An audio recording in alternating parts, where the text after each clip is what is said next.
Ladies and gentlemen, we gather today to peer into a territory that is at once deeply intimate and profoundly terrifying. It is a region of the human experience that modern society spends immense energy trying to ignore, cover over, or legislate out of existence. Yet, it remains the most persistent, volatile, and transformative element of our shared psychology. I am speaking, of course, of the shadow. When we look out into the world, we like to believe we are viewing reality through a window of pure objectivity. We look at our neighbors, our political adversaries, our employers, and the nations across the sea, and we form judgments. We see malice, greed, cowardice, and cruelty out there in the world. We look at the news, filled with reports of conflict and human suffering, and a comforting thought whispers in our ears. How fortunate that I'm not like them. How fortunate that I stand on the side of light. But this comfort is a dangerous illusion. It is the fundamental misunderstanding of the human psyche. What we fail to realize is that the window through which we gaze is not a window at all. It is a mirror. The nature of the shadow. Every human being is a complex architecture of light and dark. From the moment we enter this world, we begin a process of curation. We learn very quickly from our parents, our teachers, our culture, and our religious institutions what parts of ourselves are acceptable and what parts are deemed unacceptable. We are praised for our kindness, our diligence, and our cooperation. We are punished or shamed for our anger, our envy, our greed, and our primal impulses. In response to this societal pressure, we construct a beautifully painted mask. This mask is what I call the persona. The persona is the public face we present to the world. It is the idealized version of who we think we ought to be, the face that secures us employment, social status, and romantic partners. It is the collective agreement of civility. But what happens to the parts of ourselves that do not fit the mask? What happens to the sudden, violent flash of rage we feel when we are wronged? What happens to the deep, aching jealousy we feel at another person's success? What happens to the primitive, chaotic desires that bubble up from our depths during the quiet hours of the night? They do not simply vanish. Energy cannot be destroyed. It can only be displaced. These rejected, repressed, and unacknowledged parts of our personality are cast down into the subterranean chambers of the unconscious. There, in the dark, they gather, fuse, and form a distinct, autonomous entity. This entity is the shadow. The shadow is everything you think you are not.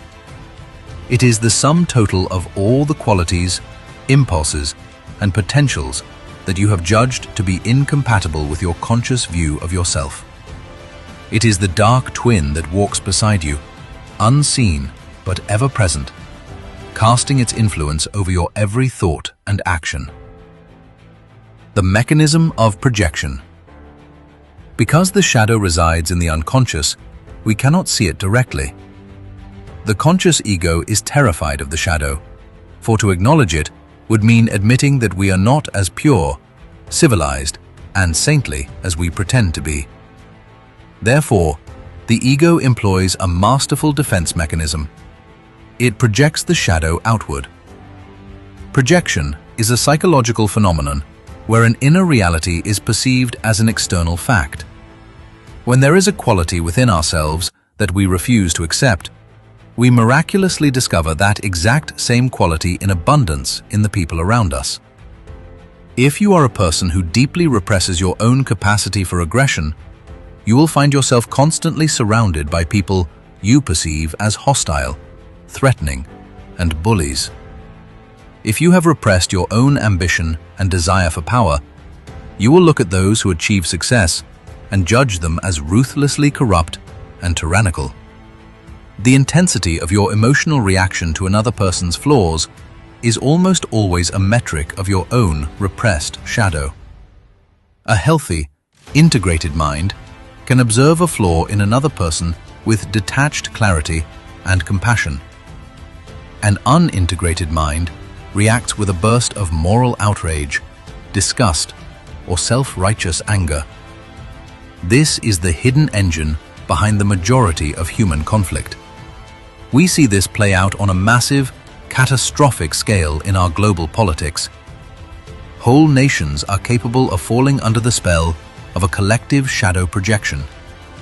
A society will declare that it represents absolute goodness, progress, and divine right, while designating a neighboring nation or a minority group within its borders as the absolute source of evil. Once this projection is firmly established, a terrible psychological alchemy occurs.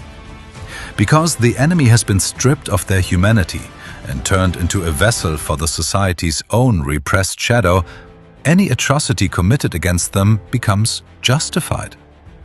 We can destroy, lie, torture, and slaughter, all while feeling a profound sense of moral purity. We become the very evil we claim to be fighting. As I have stated throughout my life, the only real danger that exists is man himself. We are the great danger, and we are pitifully unaware of it. We know nothing of the psyche.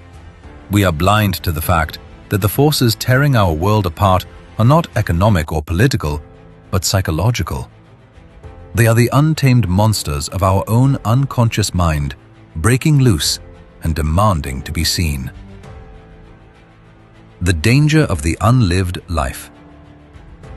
There are many who believe that the solution to this problem is simply to double down on righteousness. They believe that through sheer willpower, spiritual discipline, or moral instruction, we can permanently crush the shadow and live entirely in the light. This is a disastrous error. The shadow is not an enemy to be defeated. It is a part of the self that has been starved of conscious life. When you repress an aspect of your psyche, you do not kill it. You merely deprive it of the modifying influence of consciousness. Left in the dark, the shadow grows wild, primitive, and distorted. Consider the trait of anger. Anger, in its raw state, is a primal force. If it is recognized, honored, and integrated, it becomes the capacity for healthy boundaries, assertiveness, courage, and the drive to correct injustice. But if a person decides that anger is entirely evil and represses it completely, that anger does not go away. It ferments in the dark. It turns into passive aggression, bitter resentment, cynicism, or sudden explosive outbursts of violence that completely overwhelm the conscious personality. The person becomes possessed by their shadow. A shadow that is ignored becomes a ticking clock. It will wait for a moment of exhaustion, intoxication, or crisis, and it will seize control of the ship. You will say words that destroy a lifelong friendship. You will make a choice that ruins your career. You will act out a desire that shatters your family. And afterward, when the conscious ego regains control, you will look at the wreckage in horror and say, "I don't know what came over me. I wasn't myself." But you were yourself. You were simply the part of yourself that you have refused to look at in the mirror. The path of integration. How then are we to live with this dark companion? If we cannot destroy it and we cannot ignore it, what is left to us? The path forward is the arduous, lifelong process of integration, which forms the cornerstone of what I call individuation. Individuation is the journey towards psychological wholeness, the process by which a person becomes the unique individual they were always meant to be. And this journey can only begin with a descent into the dark. To integrate the shadow, one must first cultivate the courage to stop projecting. When you feel a sudden surge of intense dislike, judgment, or moral outrage toward another person, you must halt. You must pull the projection back from the external world and turn your gaze inward. You must ask yourself, what is this quality in them that is causing such an uproar in my soul? Where does this quality live in me? In what ways have I acted this way, or wished to act this way, or shamed myself for wanting to act this way? This requires an uncommon degree of honesty. It is easy to confess to virtues. It is excruciatingly difficult to admit to our pettiness, our vanity, our malice, and our cowardice. It requires us to look at our thoughts without immediate judgment or justification. If you find a murderous thought crossing your mind, you do not need to act upon it, nor do you need to condemn yourself as a monster. You must simply observe it as a factual occurrence within your psyche.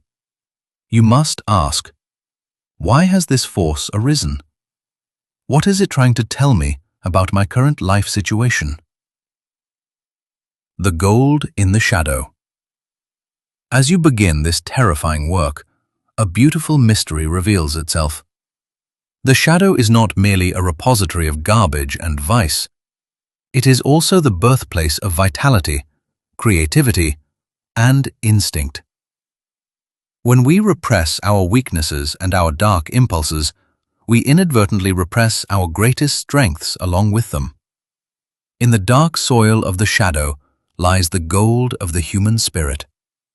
The person who has integrated their shadow is a formidable individual. They are no longer naive. They understand the depths of human cruelty because they have looked upon their own capacity for cruelty. And precisely because they understand it, they are no longer at its mercy. They cannot be easily manipulated, frightened, or corrupted.